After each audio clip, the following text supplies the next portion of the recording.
Hi ಶಾಲು, ನಿಮ್ಮೆಲ್ಲರಿಗೆ ಶುಭ ಮುಂಜಾನೆ. ಎಲ್ಲರೂ ಚೆನ್ನಾಗಿದ್ದೀರಾ ಎಂದು ನಂಬ್ತಾ ಇದ್ದೀನಿ. ಈ ದಿನದ ಒಂದು ವಾಗ್ದಾನ ಯೋಹಾನ್ ಬರೆದ ಯೋಹಾನ್ ಸುವಾರ್ತೆ 14ನೇ ಅಧ್ಯಾಯ 1-2 ವಚನದಲ್ಲಿ ನೋಡ್ತೀವಿ. ಯೇಸು ಕ್ರಿಸ್ತನು ತನ್ನ ಶಿಷ್ಯರ ಹತ್ರ ಹೇಳ್ತಾ ಇದ್ದಾನೆ, ನಿಮ್ಮ ಹೃದಯವು ಕಳವಳಗೊಳ್ಳದಿರಲಿ, ನನ್ನನ್ನು ನಂಬಿ ದೇವರನ್ನು ನಂಬಿ ಎಂಬುದಾಗಿ ಹೇಳ್ತಾ ಇದ್ದಾನೆ. ಈ ಮಾತು ಯಾಕೆ ಯೇಸು ಸ್ವಾಮಿ ಹೇಳ್ತಂದ್ರೆ, ಯೇಸು ಸ್ವಾಮಿ ಲೋಕವನ್ನು ಬಿಟ್ಟು ಹೋಗುವ ಸಂದರ್ಭ ಬಂತು. ಈ ಮಾತು ಅವ್ರಿಗೆ ಹೇಳುವಾಗ ಶಿಷ್ಯರಿಗೆ ಬಹಳ ದುಃಖವಾಯಿತು. ಅದಕ್ಕೆ ಯೇಸು ಹೇಳ್ತಾರೆ, ನಿಮ್ಮ ಹೃದಯವು ಕಳವಳಗೊಳ್ಳದಿರಲಿ, ನನ್ನನ್ನು ನಂಬಿ ಮತ್ತು ದೇವರನ್ನು ನಂಬಿ ಎಂಬುದಾಗಿ ಹೇಳ್ತಾ ಇದ್ದಾನೆ. ಪ್ರಿಯ ದೇವ ಜನವೇ, ನಮ್ಮ ಹೃದಯಗಳು ಕೂಡ ಹಲವಾರು ವಿಷಯದಲ್ಲಿ ಕೆಲವು ಟೈಮಲ್ಲಿ ಕಳವಳಗೊಳ್ತಾ ಇರ್ತದೆ. ಯಾಕೆಂದ್ರೆ ಕೆಲವೊಂದು ನಮ್ಮ ಮನೆ ಕುಟುಂಬದಲ್ಲಿ ಆ ಸಮಸ್ಯೆ ಇದೆ, ಈ ಸಮಸ್ಯೆ ಇದೆ, ಇಲ್ಲಾಂದ್ರೆ ಹಾಸ್ಪಿಟಲ್ ಅಲ್ಲಿ ಅಡ್ಮಿಟ್ ಆಗಿದ್ದಾರೆ, ಇಲ್ಲಾಂದ್ರೆ ಕೆಲವೊಂದು ಫೋನ್ಗಳು ಬರುವಾಗೆ ನಮಗೆ ಭಯ ಆಗ್ತಿರ್ತದೆ. ಕೆಲವೊಂದು ವಿಷಯಗಳು ಕೇಳುವಾಗ ನಮ್ಮ ಹೃದಯವು ಕಳವಳಗೊಳ್ತಾ ಇರ್ತದೆ.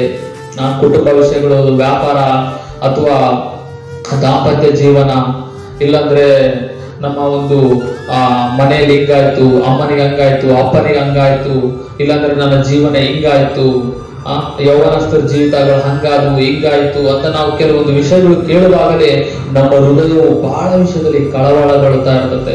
ಅದು ಮನೆ ಕಟ್ಟುವಂತ ವಿಷಯವಾಗಿರ್ಬೋದು, ಲೋನ್ ಅಪ್ಲೈ ಮಾಡುತ್ತೆ, ಲೋನ್ ಬರಲಾರ್ದಾಗ, ಎಜುಕೇಶನ್ ಮಾಡ್ಬೇಕು, ಮುಂದೆ ಫ್ಯೂಚರ್ ಹೆಂಗ, ಭವಿಷ್ಯತ್ ಹೆಂಗ ಎಂಬುದಾಗಿ ಬಹಳ ವಿಷಯದಲ್ಲಿ ಮಲಗಿದಾಗ ನಮಗೆ ಕಳವಳ ಬರ್ತಾ ಇರ್ತದೆ, ಕುಂತಾಗ ಕಳವಳ ಆಗ್ತಾ ಇರ್ತದೆ, ನಾವೆಲ್ಗಾದ್ರೂ ಹೋಗುವಾಗ ಕಳವಳ ಬರ್ತದೆ. ಯಾಕಂದ್ರೆ ಸೈತಾನ್ ಕೂಡ ಬಹಳ ವಿಷಯದಲ್ಲಿ ನಮ್ಮನ್ನು ಶೋಧಿಸಿ ನಮ್ಮ ಹೃದಯವು ಕಳವಳಗಳು ಆಗುವಂತೆ ಮಾಡ್ತಾ ಇರ್ತಾನೆ, ಗಲಿಬಿಲಿ ಆಗುವಂತೆ ಮಾಡ್ತಿರ್ತಾನೆ.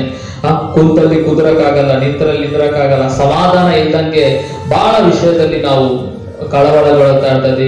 ಅದಕ್ಕೆ ಸ್ವಾಮಿ ಇವತ್ತು ಹೇಳ್ತಾ ಇದ್ದಾನೆ, ನನ್ನ ಮಗನೇ, ನನ್ನ ಮಗಳೇ, ನೀವು ಕಳವಳಗೊಳ್ಳಬೇಡಿ, ನನ್ನನ್ನು ನಂಬಿ ದೇವರನ್ನು ನಂಬಿ. ಅಂದ್ರೆ ನಿಮ್ಮ ಹೃದಯ ಔಷಧದಲ್ಲಿ ಕಳವಳಗೊಳ್ತಾ ಇದೆಯಲ್ಲ, ಕಳವಳಗೊಳ್ಬೇಡ್ರಿ. ಈ ದಿನ ದೇವರನ್ನು ನಂಬಿ. ಎಲ್ಲವರೆಗೂ ನೀವು ದೇವರು ನಂಬಲ್ಲಲ್ವಾ, ಎಲ್ಲವರೆಗೂ ನೀವು ದೇವರನ್ನು ನಂಬಲ್ಲಲ್ಲ, ಅಲ್ಲಿವರೆಗೂ ಆತನು ಸುಮ್ಮನೆ ಇರ್ತಾನೆ. ನೀವು ನಂಬಿಕೆ ಹೇಳ್ರಿ, ಆತನು ನಿಮ್ಮ ಎಲ್ಲಾ ವಿಷಯದಲ್ಲಿ ಆತನು ಬಂದು ಸಹಾಯ ಮಾಡ್ತಾನೆ, ಆತನು ಬಂದು ಅದ್ಭುತ ಮಾಡ್ತಾನೆ, ಆತನು ಬಂದು ಬಿಡುಗಡೆ ಮಾಡ್ತಾನೆ. ಕುಟುಂಬ ಹೊಡೆದೋಗಿದ್ಯಾ, ಚಿಂತೆ ಮಾಡಬೇಡಿ, ಅದನ್ನ ದೇವರು ಬಂದು ಕಟ್ಟುತ್ತಾನೆ. ಯಾವ್ದಾದ್ರು ವಿಷಯದಲ್ಲಿ ನಷ್ಟವಾಗಿದ್ದೀರಾ, ಚಿಂತೆ ಮಾಡಬೇಡಿ, ಆತನು ಬಂದು ಸರಿಪಡಿಸ್ತಾನೆ. ಯಾವ ವಿಷಯದಲ್ಲಿ ಕಳವಳಗೊಳ್ತಾ ಇದ್ದೀರಾ, ಧೈರ್ಯವಾಗಿದೆ, ಆತನು ಬಂದು ನಿಮಗೆ ಸಹಾಯ ಮಾಡ್ತಾರೆ. ದೇವ್ರಿಗೆ ಹೇಳಿ, ನನಗೆ ಹಂಗಿದೆ ಹಿಂಗಿದೆ ಅಂತ ಹೇಳಿ, ಆತನು ಬಂದು ನಿಮಗೆ ಸಹಾಯ ಮಾಡ್ತಾನೆ. ಓಕೆನಾ? ಇದನ್ನ ದೇವರು ಹೇಳ್ತಾ ಇದ್ದಾನೆ, ಯೋಹಾನ್ ಸುವಾರ್ತೆ 14ನೇ ಅಧ್ಯಾಯ 1-2 ವಚನದಲ್ಲಿ, ನಿಮ್ಮ ಹೃದಯವು ಕಳವಳಗೊಳ್ಳದಿರಲಿ, ನನ್ನ ನಂಬಿ ಅಂತ ಹೇಳಿದಾನೆ. ನಂಬ್ರಿ, ಆತನು ಬಂದು ನಿಮಗೆ ಸಹಾಯ ಮಾಡ್ತಾನೆ. ಓಕೆನಾ? ಕಣ್ಣು ಮುಚ್ಚಿ ನಾವು ಪ್ರಾರ್ಥನೆ ಮಾಡೋಣ.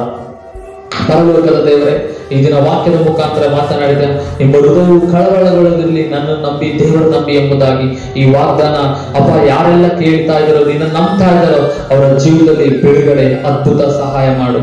ಯಾವ ವಿಷಯದಲ್ಲಿ ಕಳವಳಗೊಳ್ತಾ ಇದ್ದಾರೋ ಆ ವಿಷಯದಲ್ಲೆಲ್ಲ ಅವರಿಗೆ ಧೈರ್ಯ, ಸಂತೋಷ, ಸಮಾಧಾನ, ನೆಮ್ಮದಿ ಕೊಟ್ಟು ನೀನೇ ಅವರ ಸಂಗಡ ಇದ್ದು ಅವ್ರನ್ನ ಆಶೀರ್ವಾದ ಮಾಡ್ಬೇಕೆಂದು ಯೇಸು ನಾಮದಲ್ಲಿ ನಾವು ಪ್ರಾರ್ಥಿಸ್ತಾ ಇದ್ದೀವಿ ತಂದೆ. ಆಮೆನ್.